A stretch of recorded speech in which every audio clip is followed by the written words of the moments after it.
Good evening. So ngayon ay magre-react tayo sa SB19's podcast, Atin-Atin Lang episode number 3.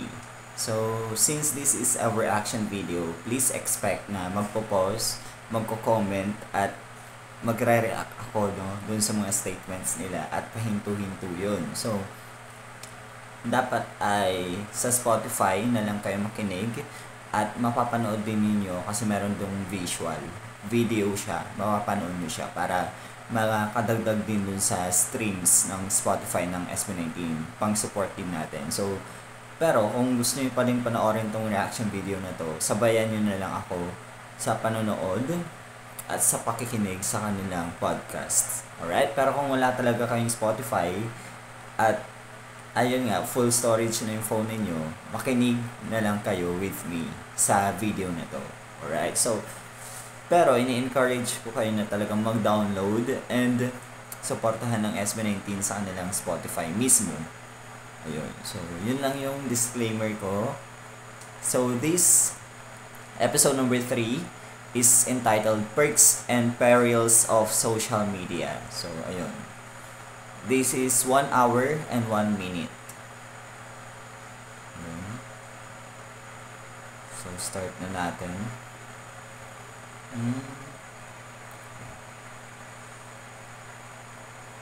Okay, welcome sa bagong episode ng Atin-Atin Lang. Tonight, we're going to talk about social media. Wow, that's interesting. Social media. Wow.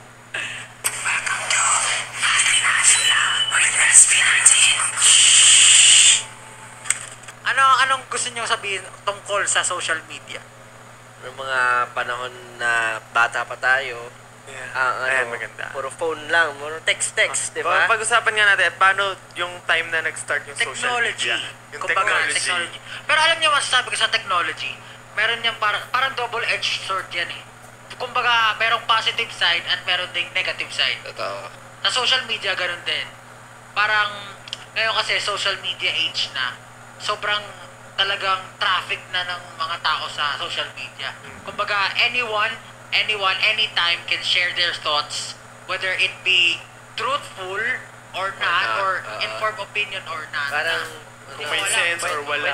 pwedeng ma-manipulate ng lahat Yeah, sa isang totoo yan. opinion. Kung True. hindi ka magre-research ng maigi dun sa nabasa mo sa internet, pwede kang ma-misdirect, di ba? Para kuwari, may statement ka na Na-victimize. sinabi.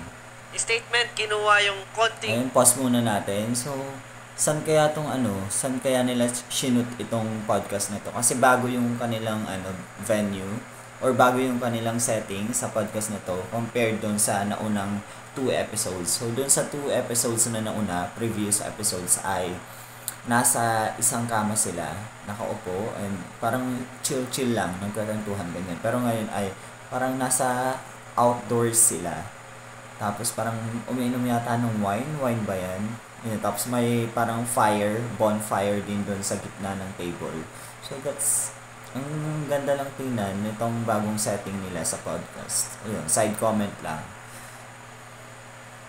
konting konting Parang ikakat lang, tapos dun gagawin sa ka masama. konting sentence or diba? Gagawin kang Pero alam mo, sinabi mo. patungkol naman sa musicians, kasi dati, di ba, yung mga music, pag nagre-release sila, kailangan ipabigay mo pa yun sa radyo. Tayo, maswerte tayo actually, kasi parang anytime, pag nakagawa tayo ng music, pwede na agad natin i-upload. Dati Pero- sa CD, papagawa nila sa tape. CD. Talagang ipopromote nila. Tapos, physical, Physical, concert, ganyan. ganyan. Uso dati yung mga Live. LimeWire.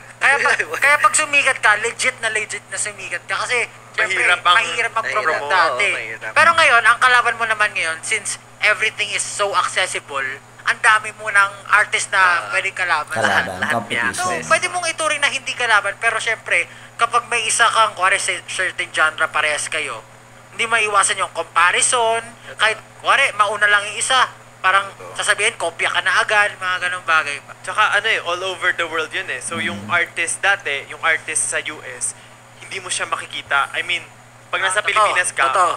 makikita mo lang siya pag may na-import na magazines, Tama, na tama. ganyan. True. Marinig mo sa radyo pag na-import na. Ngayon, yung lahat ng celebrities, ng musicians, ng lahat ng tao sa buong mundo, kaya mo nang makita sa computer mo, sa cellphone mo. Tama. Parang sabi nga nila, Kahit di ba? nasan ka. Parang, kuwari, di ba, syempre, mostly, yung kumokontrol sa buong market, international market, parang lagi tayong late. Kumbaga, 3 years late yung trend sa atin. Philippines. Mga sumikat na doon sa ibang bansa, sa Pilipinas, pasikat pa lang. Yan, After 3 years. honestly, Ngayon, nagsasabay na. Totoo yan. Medyo nagsasabay, pero meron pa rin tayo parang kalimitan kasi napansin ko sa ating mga Pilipino. Parang kahit papano, syempre, hindi open pa lahat Oo, sa totoo, changes. Alam mo yan? Kayo So- ba? May masasabi ba kayo? Kasi mga nakatalula kayo. Tama. Yan, tama yung sinabi niya. Pero yung social media, paano ba siya naka-apekto sa atin? As SB19. SB19. Yeah. Siyempre, yung first Firstly, syempre, sumikat tayo dahil sa social media rin. yes. Yung go up natin, yung dance practice natin, may nag-share sa Twitter na si Lyra. Tama ba? Lyra. Liar. Viral. Na tapos nag-blow up yung simula up. noon, dire-diretso na yung pagkakat natin. Pero actually, September ever 2 ba yan? since pa lang, September nung nagsa-start pa lang tayo, ang idea, ang nasa isip na rin natin talaga, sa to social media. utilize social Oo, media. totoo naman, totoo Kasi naman. gumagawa tayo lagi Ah. videos na iniisip natin, ipopost natin to sa social media ever Tama, since. tama. Even the music, kaya tayo isip music videos. Parang since lumaki tayo or yung generation natin, kasabay nung growth ng social media, parang nadun na rin natin tayo na naisip na, oo, mag-upload tayo ng marami sa social media. Kasi nung time na rin na yun, maraming nagva-viral. Totoo. Parang mas na-amplify din dahil nagkaroon nga ng pandemic. Ah, Kasi wala tayong gagawin. Talagang social Social media media lang lang, yung sa gagawin bahay natin. lang. Pero before tayo sumikat, meron ding bad side yung social media sa atin. Kasi alam mo, trainees tayo, syempre, yung itsura natin ngayon, di ba? Di ba? Kumbaga, parang level up na rin tayo kasi natuto na tayo manamit, natuto na tayo mag-ayos sa sarili natin. Fashion. Pero dati, katakot-takot na kutsa yung inaabot natin pag nagpo-post tayo sa social media. Kumbaga, gaya-gaya lang yan. Mukhang ganito, mukhang ganyan. Pero pag pinanood rin naman natin yung video natin noon, Kinukutsa rin natin. Tsako-tsako. Tinatawanan din talaga natin. Tinatawanan din talaga natin. Pero masasabi ko lang, yung social media niyan, pinatibay talaga tayo yan. totoo. Di ba? Parang, Sipin mo, kung wala rin tayo ngayon sa sitwasyon natin, kung hindi na-share yun sa Twitter. Oo, maraming good things. Actually, sa tulong, mas maraming good things. Marami ring bad things. Pero Maraming hindi bad naman ganun ka, parang, alam mo yun, kasi, pansin ko, syempre, yun minsan na-apektuhan tayo mentally, kung ba may nakikita tayo sobrang pangit, alam naman natin yun. Pero dahil siguro, nasanay na tayo, or medyo alam naman natin yung ganitong industry, hindi naman talaga natin mag-please lahat. pero sa totoo lang, actually, ako ngayon kasi nahihilig talaga din ako sa social media, pero in a different way. Kasi sa tingin ko, kapag hinahanap mo yung negative side sa social media, ibibigay niya talaga sa iyo. Exactly. Yes. Di ba? Ako kasi, kuwari, TikTok, Twitter, ano pa ba, Facebook. Ayun, yun yung tinatawag nating algorithm. So, kapag ka yung pinapanood mo, palaging negativity or yung negative contents, palaging lalabas sa newsfeed mo yung negative contents na related dun sa pinapanood mo. So, di ba, kung ang hanap mo ay good vibes, di ba, dun ka lang sa mga, sa funny videos, ganyan, sa totoo lang, diba, parang hindi ka ma-victimize ng mga negative thoughts or fake news, ganyan. Mga negative sides of social media. Kasi algorithm really works. Diba? Kung ano yung, parang minomonitor yan ng bawat social media network or social media sites kung ano yung mga pinapanood mo para mas mawili ka or mas ma-addict ka dun sa pag-scroll. So, ayun. Hanap ako ng mga interest ko lang. Pero yung alam ko na may expose ako sa mga kung ano negativity, talagang iniiwasan ko na. Kasi once na pumasok sa akin yun, or mabasa ko yun, may effect yun sa akin. Kahit sabihin ko pa na strong ako, confident ako, may epekto pa rin sa akin yun. Kasi talaga, tao lang naman Kahit, tayo. kahit ang malala nga doon, kahit sa dami-dami mo nakita magagandang bagay, yung isa na yun, pangit yung may malaking epekto sa'yo. Sample, mahirap. Nang babash, kahit anong, kahit anong magandang pinakita mo. May nakita sila, kasi may tao talaga na kahit anong nangyari, hindi na yun na, may tao talaga ayaw sa'yo eh. Oo, totoo yan. True, Please, kahit Ken. ano mangyari. I agree. Kung gaya nga ng sinabi, di ba? Parang pag naglagay ka ng painting sa wall, na puti lahat, tapos may isang dot lang na mark. Yung dot lang makikita. Dot lang mapapansin. Magandang allegory It's like yan. that, na parang kahit gaano magandang pinapakita mo sa social media, sa harap ng maraming tao, pag may nagawa kang mali, ano man, Kahit ka hindi mali, di ba? kahit hindi mali, o parang ano lang sa kanila, parang Hindi pareha sa beliefs nila. hindi para sa beliefs nila. Kung gagawa nila ng paraan niya para maging negative, Maging malaki. mapaparating nila sa ibang tao. Magpapakalat sila ng fake or great at man para sirain nila kasi Ayaw lang na talaga sa'yo. Ayaw lang na talaga. Pero in fact, magkaiba lang kayo ng beliefs. Oo, magkaiba Parang kayo ng ganun lang beliefs. yun, di ba? Yan ang ano Dapat eh. hindi nagsasalita against someone kung ano naman. Totoo. Hindi naman agad ganun. Kaya nabasa ko nga rin yung mga comment ni Sir Chito Miranda doon kay Stel na parang syempre pinupuri niya si Stel kasi nga very talented, very outspoken talaga na natutuwa niya yung mga tao.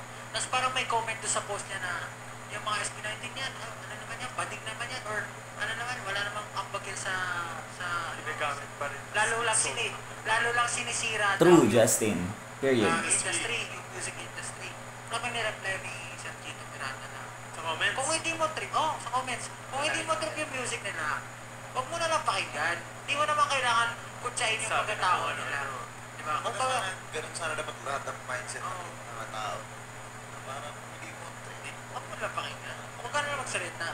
Wala naman silang ginagawa sa'yo, di ba? Parang, Ayun, di ba? Ganun na ba talaga kakate yung dila mo para mag-throw ng negative words, mang-bash, just because you don't like a specific person? Hindi mo ba pwedeng itago na lang yun sa sarili mo kung ayaw mo dun sa isang tao na yun? Di ba? Kailangan mo ba talagang i-share yung hate na yun when in fact marami ng negative na nangyayari sa mundo, dadagdag ka pa? And gusto ko lang i-emphasize yung sinabi ni Justin na ginagamit pa rin yung bading, bakla, or gay, or kahit na anong lingwahe pa yan as an insult, di ba? Kapag, halimbawa, yung mga comments na yun, di ba? Parang ginagawa or ginagamit yung mga words na yun as an insult, pang-insulto sa SB19. Well, in fact, wala naman talagang masama sa pagiging gay, pagiging bakla, sa pagiging bading. Pero, yung mga bashers na yun, ginagamit nila yun as an insult sa boys na to, sa SB19. And, that's not the right thing to do. That's 2023 na. So, kailan mag-grow up na tayo, mga fair sons, no? punong-puno ng hate. Pero, hindi mo talaga maiiwasan. Unless, Minsan, ang sarap din reply yan eh. Ganun ka diba? Dahil ayaw lang talaga nila sa'yo. Dahil ayaw lang talaga ng tao sa'yo. Kasi diba, yung ano, as in, hindi pa tayo sigato. Dati pa. Dati, hindi Wala pa pa tayo sigato. nagtatanggol sa atin eh. Oo. Tapos, gumawa tayo ng dummy account na... Tayo. Ay, ba si Josh lang? Wala ka ata. Ewan ko, seriously, ikaw ba wala ka? Sabi mo, umamig ka last time. Umamig ka. Umamig ka. Para kumanti lang. Ano kasi sa Facebook, ang kulit talaga tinabash kami. Pero hindi pa tayo kilala talaga. Talaga, hindi tayo sikat, hindi pa tayo nagbe-breakthrough na naman. Pero kasi, parang makukulit kasi, so ako, trash talk pala gusto nyo, papatuman ako kayo. Ganun lang naman. And it's, somewhat, marirelease ko yung frustration ko minsan. Kasi nga, wala nagtatanggol sa atin eh. Ngayon, parang hindi na natin gaano kailangan masyado yung pagtanggol Pero alam sa mo yun, sarili natin. True. Kahit Pro-protectahan kayo ng 18. parang hindi pa rin eh. Parang kulang pa rin eh. Kasi parang kumbaga, Parang gusto mo harapin eh. Gusto mo harapin. What? Ano naman, dinilit niya yung comment niya? Kasi nga, sinong grabe naman yung... Pero alam niyo sa totoo out of lang, this world. yung mga tinatrash talk sa atin, kapag nakita din natin, correct, ngayon, nakita natin, nakakatawa naman din talaga, di ba? Oo. Pero matatawa naman, ay putik, bakit ako din yan dati? Maiisip ko. Pero dati pag nagsinabihan ka ng ganun, parang sa ang nakakainis to isang compromise, Sure. nakakatawa na lang. Growth. Siyempre, ano pa rin, parang long time na yan, ginawa mo yung best mo, sa tingin mo yun yung tama, and yung feel mo, yun yung talagang makakapagtaguyod sa pagkatao mo. Tapos parang kukutsain or i-bring down ka, yun talaga yung masakit. Pero, To grow. ang pinakatanong ko sa inyo, eto tanong ko, anong pinakagusto nyo sa social media? Isa-isa ta. Pinakagusto mo sa Mister. Pinakagusto. Ba't ang tahimik, Ano Mister? yung pinakagusto nyong part ng social media na talagang... Grabe. Buti na lang may social Gusto mo media. social Kaya media. sobrang nakakatuwa na may social media nga. Marami sa social media. Bukod sa connection sa fans. As tao or as an artist? Overall. Overall. Dami. In all aspects. Mas madali. Madali, no? Mas madali kumonek sa ano. Mas madaling kumonek sa family. Oo, isa yan. Kahit Isa yan. everyone. Dali ng contact. Parang telephone. Pero alam mo, ako, sabi ko na sa akin, ang pinakagusto ko sa social media, yung mga micro-contents na talagang may knowledge. Kasi ngayon, sobrang nakakatamad na magbasa ng mga libro na sobrang haba about something na gusto matutunan. Yung iba, sinasummarize nila no? How many seconds, no? How to earn 300k in a few months, ganyan. Meron nga yung Art of War. Tapos sabi niya, you don't have to read Art of War sa TikTok. I'll explain you what Art of War para in ganun. Sobrang Context of ginagawa Art of nila. War in 3 minutes, ganun lang. Yung huge idea, ginagawa nilang concise para matutunan mo, mag-grasp mo yung idea. Pinakabuong idea. Oh, kasi ngayon, mahina na yung lifespan. Lives- Yung, attention span. Attention span. Gusto nila 1 minute na lang yung mga Lalo na video. ng mga kabataan, Yung sa TikTok mo, may students. 15 seconds pa. Diba meron ding mga nagsasabi na it's a bad thing kasi parang nagiging tamad daw ang Totoo naman tao. din. Pero parang isipin mo, truth, syempre magiging tamad ka kasi meron ng easy access sa lahat ng bagay. Pero would that be like, hindi na tatanggihan na ba natin yun? Or we'll just accept kasi yun na yung nangyayari, we can do it na. Parang gano'n. Kasi parang, ayoko yan, kailangan ko magbasa ng libro kasi magiging tamad ako. Or, eto, I'll just use this. Mas marami akong magagawa kasi marami. Mas mabilis ko matututunan. Parang gano'n. Pili ko depende na lang din sa tao yan. Kasi kung ikaw naman alam mo sa sarili mo, let's say, masyado ka na social media, di ka nag-gym. Kailangan mo na mag-gym. Parang, Wala yata sa mood system. May discipline pa rin. Tahimik niya. Not to, sa bagay, lahat nga ng sobra sama. Uy, sarap. Pagkain.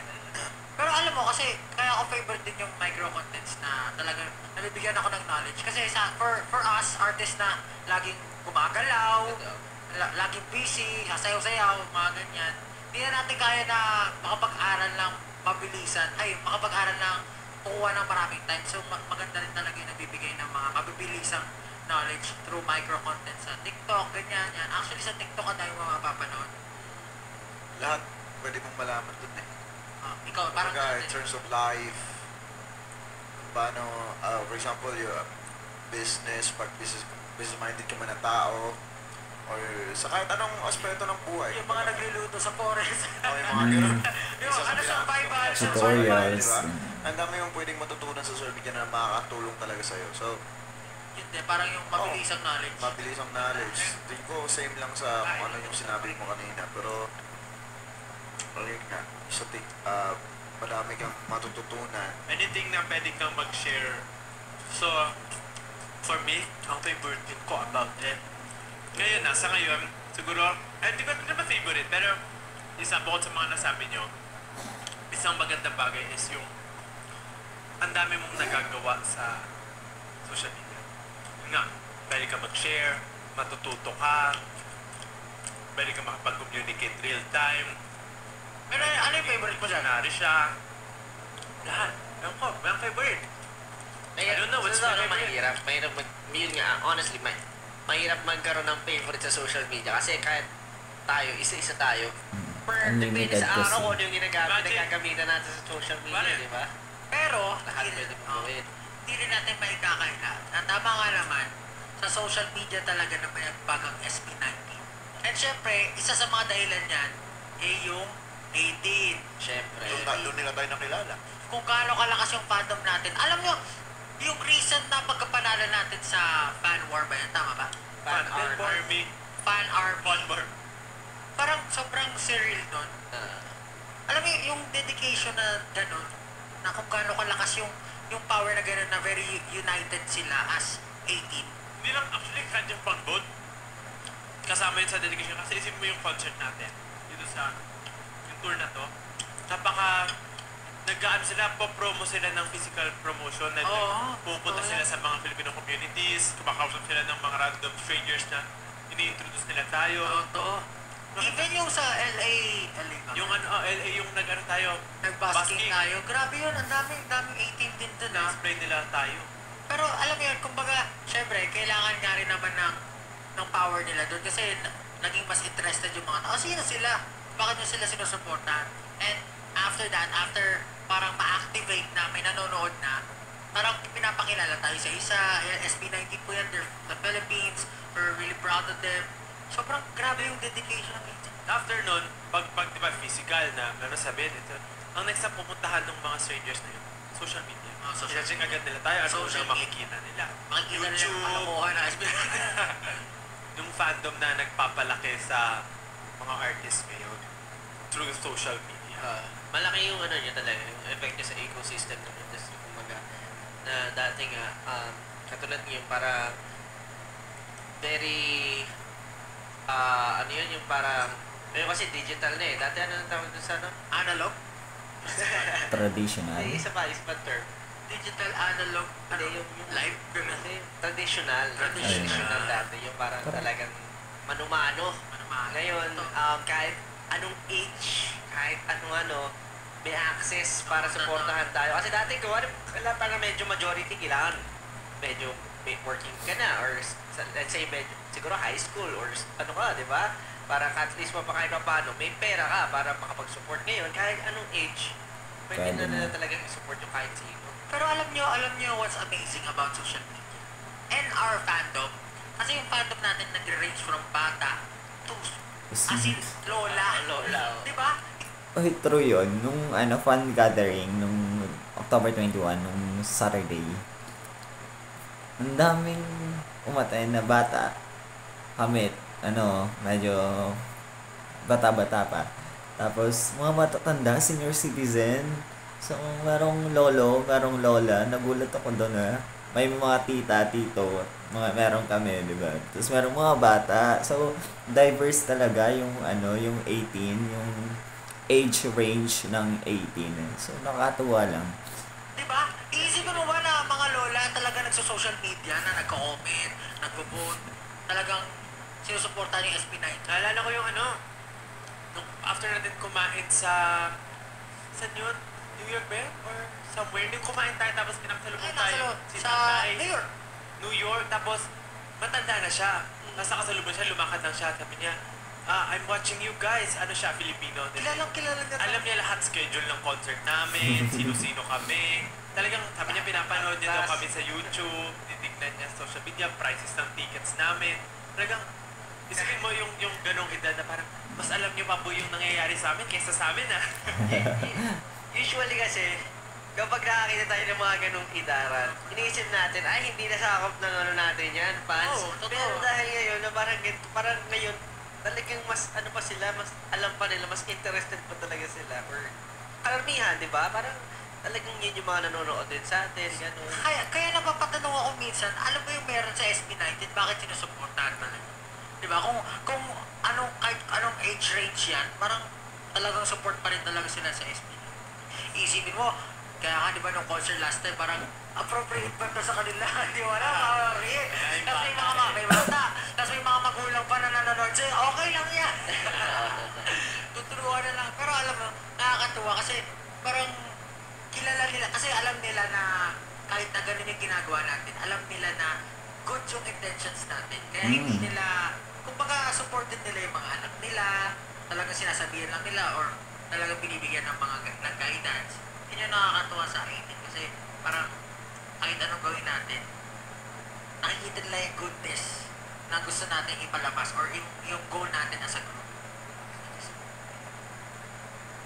Joe De La Cruz. Sir Joe De La Cruz, kamusta po kayo? Sana magkita po tayo ulit. Amin po ba may pinagsisisihan kami? Pagsakay po namin ng bus, isip po namin na bigyan ng ticket. Kasi sabi niya sa atin, parang hindi siya makakabili. Parang nagmahal yung ticket or something like that. Kasi hindi siya makakabili ng ticket. Tapos, pagsakay ng bus, doon lang natin naisip na, shucks, bigyan natin siya ng ticket. Hindi na rin po namin kayong habulin para kunin yung contact niyo kasi nawala na po kayo. Yes po. Panoorin niyo po ito sa Pasensya na po. Next time po, Ang layo na sinabi mo. Joe de la Cruz pala. Ano pa ba ang masabi ko sa social media and dating? Yung parang minsan, sobrang bango-bango ng tao sa social media. Parang, let's say sa atin. Ligo, no? Hindi, I mean, let's say kuwari sa atin. Totoo. Minsan nagiging perfect tayo pagdating sa social media, sa digital. I mean, marami naman, syempre, hindi lang sa visual. Syempre, kailangan Gusto aesthetic lagi, aesthetic lagi. I-edit natin, i-share natin, even the videos, kaya natin i-cut, even this one, kung may masabi tayong hindi appropriate, kaya na natin putulin. I-filter Pero out fact, ganun. reality, meron talagang mangyayari na hindi natin, hindi okay. Yan yung nakakatakot din sa social media. Kasi sa isang igla, pwedeng lahat ng pinundar mo, lahat ng pinaghirapan mo, Wala. Wala. Kasi, kaya mong maging consistent ng perfect. Kasi sa social media, kaya mong maging consistent ng perfect. Kasi na-edit mo lahat, na-adjust mo bago mo ilabas doon. And yung perfect na yun yung mas nakikita ng maraming tao. Tao. Kasi yung ikaw na hindi perfect, ang makakita lang sa iyo mga prospects mo, yung nakakasama araw-araw, mas konti. This is your parang Well, I love that they're talking about this one. Kasi, di ba, we often see them as perfect figures, ganyan, as, alam mo yun, walang kapintas-pintas, ganyan. Pero in reality, ang dami din lang siguro, no, mga kamalian, or, halimbawa, sa visuals pa lang, sa kanilang mukha, ganyan. Diba? Sa social media kasi, yung karamihan ng mga celebrities, ganyan, mga models, ay ina-edit na yung picture nila para mas mamukhang sexy, para mas mukhang makinis, ganyan. Pero in reality naman talaga, hindi nag-exist yung ganoong perfection. Sabi mo, nag-makeup sila para matakpan lang yung kanilang pimples or acnes, ganyan, or breakouts. Pero in reality, those are normal. Normal naman talaga. Kaya karamihan sa mga tao, karamihan sa atin, na fans, minsan nafe-feel bad tayo sa sarili natin kasi we don't have that kind of skin, that kind of clothes, that kind of body, diba? Pero, kailangan natin isipin na social media is not the whole image. It is just a part of the image. Hindi siya buong litrato. Merong mga putol yun. Na-crop yung picture na yun. Pwedeng na-edit out. Or pwedeng na nalagyan ng filter, diba? So, maraming pwedeng mangyari sa social media. Kaya dapat hindi tayo magpa-drone ng maigi sa social media kasi hindi yon reality. Hindi siya buong reality. Hindi siya buong litrato. Isa lang siyang parte ng napakalaking puzzle. So, ayun. Gusto ko lang i-share yun. Lalo na sa'yo na nanonood, don't feel bad when you see yourself na napakalayo ng sarili mo sa mga public figures na nakikita mo sa social media because not all that you see on social media platforms are true. Alright? So, ayun na. So, this will be the part 1. Puputulin ko muna dahil mag 30 minutes na. So, ang susunod ay part 2. So, i-upload ko yun sa aking YouTube channel. Ayun.